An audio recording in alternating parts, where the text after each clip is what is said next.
Es ist Dezember. Das bin ich, glücklich auf dem Motorrad. Und das der aktuelle Kilometerstand der Afrika Twin, die seit April diesen Jahres auf der Straße ist. Auch sehr wohl fühlt sie sich abseits der asphaltierten Wege. Und ich mich auch. Deswegen sind wir mal in diesen Waldweg reingefahren. Die Mission heute lautet: Hello, Zeit für ein Video. Ja, ich habe mir hier gerade mal ein schönes Plätzchen im Wald gesucht. Ab von der Straße. Wird sofort hier richtig schön gemütlich. So lieben wir das, ne? Ich guck mal, was da hinten ist. Vielleicht können wir noch ein Stück weiter reinfahren. Dann haben wir ein bisschen mehr Ruhe von der Straße. Schöne Atmosphäre und so, das muss sein.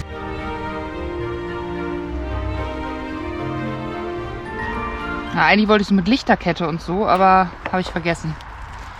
Naja, geht auch so.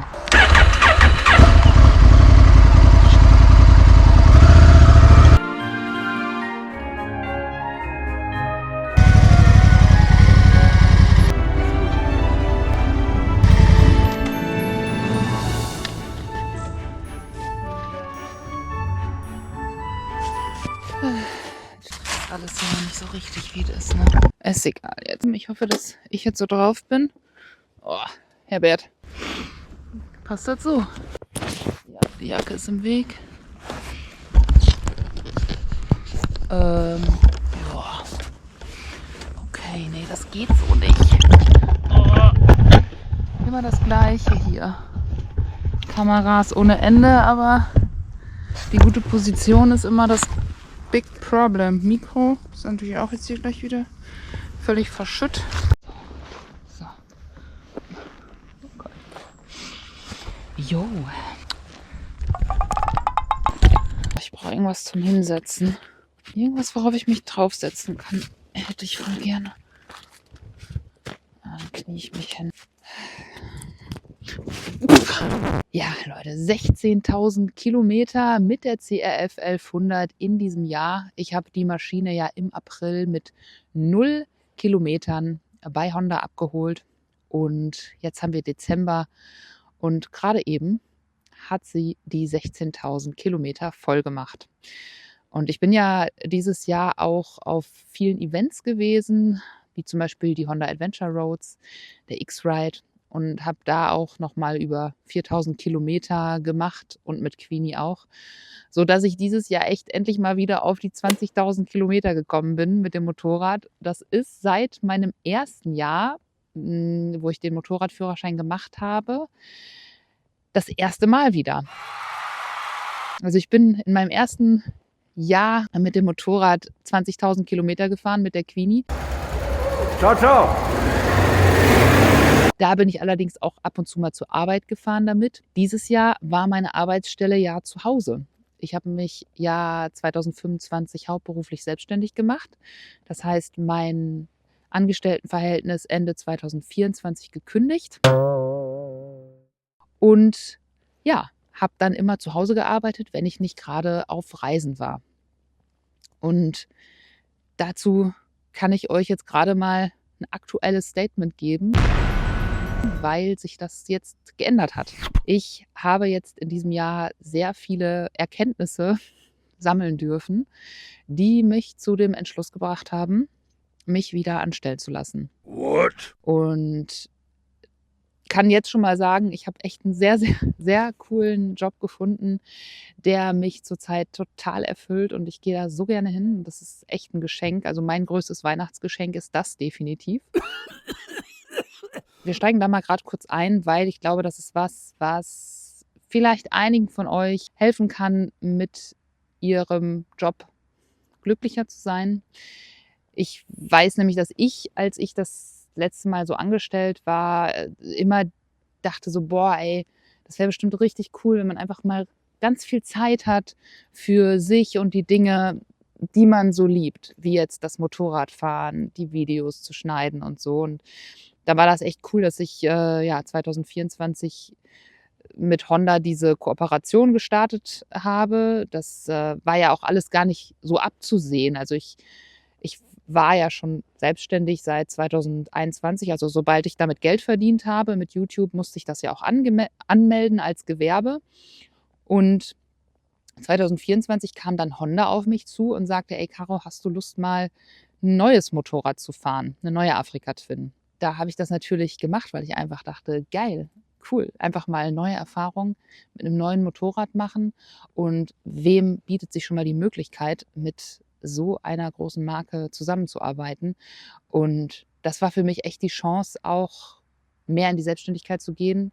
Und ohne das hätte ich mich auch 2025 nicht hauptberuflich selbstständig machen können, weil von YouTube selber, ja, da kann man einfach ganz schwer leben. Also man muss schon Kooperationen eingehen und ich mache das sonst sehr, sehr wenig. Das wissen alle, die hier länger auf dem Kanal sind. Ich habe so meine 2 festen Partner so, aber ansonsten gibt es nicht viel Werbung im Sinne von irgendwelches Product Placement. Ja, so war das jetzt 2025 auch möglich, dass ich da komplett frei war, so ohne dieses Angestelltenverhältnis, ja. Und, das bedeutet, ich konnte jeden Tag ausschlafen, wenn ich wollte, es sei denn, ich war auf Events. Da ist das natürlich sehr durchgetaktet, wann du morgens aufstehst und wann du überhaupt abends in dein Zimmer zurückkommst, in dein Hotelzimmer. Aber außerhalb dieser Zeiten war ich zu Hause und konnte ausschlafen. Was sind noch so Vorteile, die man hat als Selbstständiger? Du kannst halt selbst entscheiden, was du wann machst, weil du bist dein eigener Chef, so. Und, du bist halt komplett frei in allem, was du tust und wie du es tust, wann du es tust, wo du es tust. Also, das ist natürlich echt so, wie man auch sagt, selbst, aber auch ständig. Und das ist was, wo man mit umgehen muss, weil es ist wirklich so, dass du immer das Gefühl hast, du kannst noch arbeiten, weil es gibt natürlich keine offiziellen Arbeitszeiten. Niemand sagt dir so: „Ja, von 8 bis um 16 Uhr geht dein Arbeitstag und danach hast du frei.“ Das musst du dir, wenn dann, alles selber sagen und das Gefühl, dass du auch genug getan hast an diesem Tag, musst du dir halt auch selber geben, weil da ist niemand, der sagt so: „Ja, laut Vertrag hast du jetzt hier deine Zeit erfüllt. Tschö.“ Ne.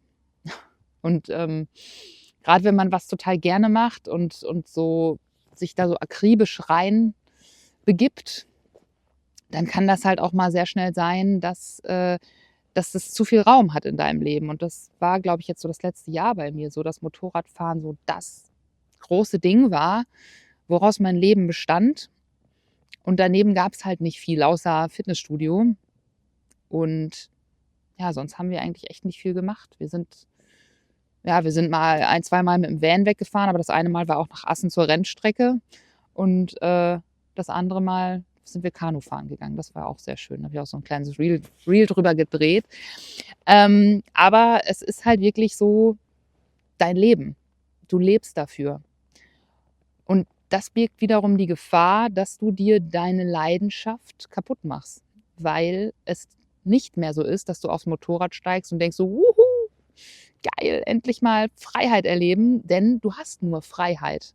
Und wenn du nur Freiheit hast, dann gibt es dieses Gefühl nicht mehr so krass. Also, das ist ja wie, dieses ja, du brauchst immer den Gegenpart, damit du das existieren lassen kannst. Du brauchst die Nacht für den Tag, du brauchst die Dunkelheit, damit Helligkeit entstehen kann und du brauchst auch irgendwie 'n Rahmen, der dich begrenzt, damit du Freiheit erleben kannst als solche. Und das hat mir irgendwann echt gefehlt. Und ich wollte mir das nicht kaputt machen. Das ist 'n bisschen wie 2022, als ich alleine im Balkan für 4 Monate gereist bin und ja eigentlich dachte so: „Ey, ich hätte jetzt Zeit für 2 Jahre. Ich könnte jetzt 2 Jahre am Stück reisen.“ Und nach 3 Monaten war ich aber so voll von diesem im Ausland sein, unter Fremden sein und dieses Aufnehmen von neuen Eindrücken, dass ich das überhaupt nicht mehr wertschätzen konnte und das dann auch richtig doof fand, dass ich es dass ich es nicht mehr genießen konnte und vor allem, dass man auch einfach sich nach seiner Heimat sehnt, dass ich herausgefunden habe, es ist, schöner, von zu Hause loszufahren für 'n paar Wochen und dann wiederzukommen, um dann irgendwann wieder loszufahren.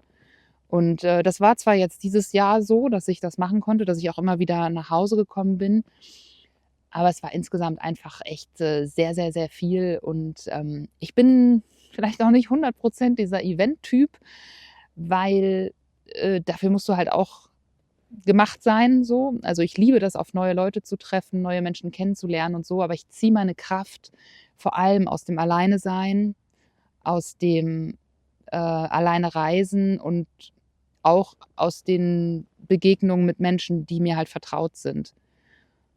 Und deswegen freue ich mich auch total, dass ich jetzt wieder ein Team habe, also eine Arbeitsstelle, wo ich hingehen kann, wo ich die Tür öffne, da ist meine Arbeit und wenn ich die Tür schließe, dann ist Feierabend. Und dann, ja, ist da auch ich meine, das muss ich grad echt auch noch lernen, weil ich liege oft im Bett und denke noch über die Arbeit nach. Ich glaube, das geht uns allen am Anfang so. Ähm, ja, und dass es aber auch eben verbunden ist mit Menschen, die ich dann immer wieder sehe und mit denen man so zusammenarbeitet. Und das ist, ja, grade was ich total wertschätzen kann und das ist wirklich mein größtes Weihnachtsgeschenk. Was das allerdings jetzt hier für den Kanal bedeutet, kann ich euch ehrlich gesagt noch gar nicht sagen, weil das so weit kann ich grade nicht sehen. Ich weiß nicht, wie ich, Urlaub bekomme dieses Jahr in Abgleich mit Julien, wie viel wir da gemeinsam wegfahren können und auch überhaupt wegfahren wollen. Grad sind wir echt gerne zu Hause, weil wir es nicht so viel waren dieses Jahr. Ich weiß nicht, wo's hingeht, ehrlich gesagt. Ich weiß es überhaupt nicht grade. Ich weiß auch gar nicht, ob ich dieses Motorrad behalte. Ich weiß nur, dass ich, gerne mal wieder mit Queenie fahren möchte, weil ich habe 'n etwas schlechtes Gewissen ihr gegenüber, weil sie jetzt echt viel stand dieses Jahr. Da freue ich mich total drauf, nächstes Jahr wieder mit Queenie 'n bisschen was zu machen. Und ja, grade genieße ich einfach das, was ist, das normale Leben als Angestellte, die Sicherheit. Ja, so kann's gehen, ne, Freunde? Caro unterwegs, aber auch gerne unterwegs zu Hause in der Heimat. Und vielleicht ist es ja für den einen oder anderen von euch irgendwie ein gutes Gefühl zu wissen, dass die Freiheit, nur Motorrad fahren und reisen zu können, auch nicht unbedingt schöner sein muss als das alltägliche Leben, das, was so viele von uns leben. Und ich empfinde das definitiv als Riesengeschenk, dass ich diese Erfahrung machen durfte. Und deswegen möchte ich das auch mit euch teilen, weil ich glaube, das ist, wie ich das so mitkriege, bei vielen so mit Neid behaftet. So, jetzt kann die hier irgendwie so 'n neues Motorrad fahren und ist schon wieder irgendwie da dabei und so. Ja, oh, mein Fuß, Alter. Sorry. Aber das ist halt auch nicht nur schön. Es hat halt auch seine negativen Seiten und ja, das ist bei allem so im Leben. Alles hatte auch 'ne negative Seite, ganz bestimmt. Aber mit dem einen kann man vielleicht besser leben als mit dem anderen. So. Und deswegen man muss einfach machen, was das Herz sagt, wenn's nicht völlig gegen die Vernunft geht. Und in dem Fall, fühlt sich's alles gut an, so wie's ist grade. Und das wünsche ich euch auch. Danke, danke, danke, danke, danke, danke. Danke, dass ihr da seid, dass, wir gemeinsam all diese Erfahrungen irgendwie machen können, weil natürlich habe ich euch immer, dabei in den Kommentaren, unterwegs, auch dieses Jahr wieder viele Leute getroffen und 'ne gute Zeit zusammen gehabt. Auf'm Honda-Tag habe ich viele von euch gesehen und ja, auf den Honda Adventure Roads konnte ich mit 'n paar Leuten sogar echt über 'n längeren Zeitraum zusammen reisen und das wird wohl das letzte Video sein, was ich dieses Jahr abdrehe, was aber nicht heißt, dass es auch das letzte Video aus diesem Jahr ist, was veröffentlicht wird. Also, die Honda Adventure Roads, darüber habe ich noch gar kein Video veröffentlicht. Das habe ich noch nicht geschafft zu schneiden. Das wird wahrscheinlich in den nächsten Monaten noch stattfinden. Dann gibt's noch die restlichen Videos aus Marokko. Das ist ja noch recht frisch jetzt von Oktober. Da freue ich mich auch richtig drauf, das noch fertig zu erzählen. Und es gibt noch ein ganz, ganz, ja, alt, also es ist jetzt so drei Jahre alt, Video, was ich auf der Balkantour gedreht habe. Denn es war ja so, dass ich schon mal so in die Richtung, Gymnastik und Sportvideos gegangen bin. Und das haben viele von euch richtig gehatet, ich weiß. Aber es gab auch einige, die gesagt haben so: „Ey, zeig mal, was du da für Übungen machst. Ich würde mich auch gerne fit halten unterwegs.“ Und ich habe auf der Reise 2022 dann mal so 'n komplettes Workout gemacht und die Kamera laufen lassen. Und das habe ich schon alles fertig geschnitten gehabt, aber ich habe es einfach noch nie veröffentlicht und das werde ich jetzt noch tun. demnächst. Dann gibt es ganz viele Outtakes noch von den letzten Reisen 2025. Die sollen euch natürlich auch nicht vorenthalten werden. Die kommen auch noch online. Und damit wünsche ich euch erstmal eine super geile Weihnachtszeit, einen super geilen Rutsch ins neue Jahr. Seid gesund, seid voller Genuss der Dinge, die da sind.